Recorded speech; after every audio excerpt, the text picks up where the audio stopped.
So I thought I'd demonstrate first how I take a braid apart and show you how to prepare a really, really nice fiber prep so that if you don't have a blending board, you can still make a beautiful fiber prep out of this.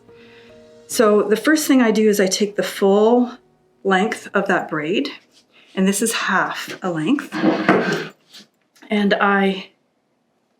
for this skein here, I stripped it down into 8 pieces. So I'm not starting at one end and pulling like that, because if I just start stripping, this is a mess, and every single thing you do will affect your yarn. So you want this to be nice and neat and tidy. So what I do instead is I start in the center of my roving, and I pull it apart, and I move my hands down with the fiber so it's nice and neat and tidy and no flyaways on the sides. So I follow it down. You have to make sure it gets untwisted as you follow it. Keep it nice and neat and tidy.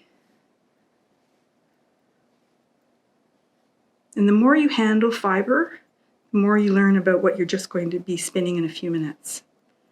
So a lot of important information is received by your hands without you even knowing it. So I'm going to do the other end.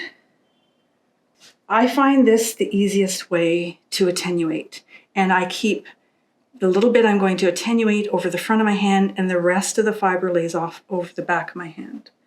I usually put it in a bowl as I go along, but I'll just make a bigger lap.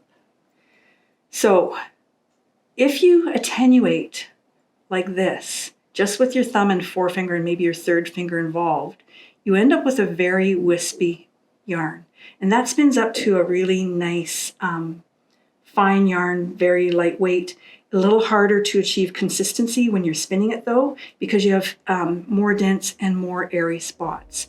So an easier way to handle this is to use these 3 fingers and pull with the 3. And see how it pulls out to about the same density, and then use the twist to pull it out a bit more.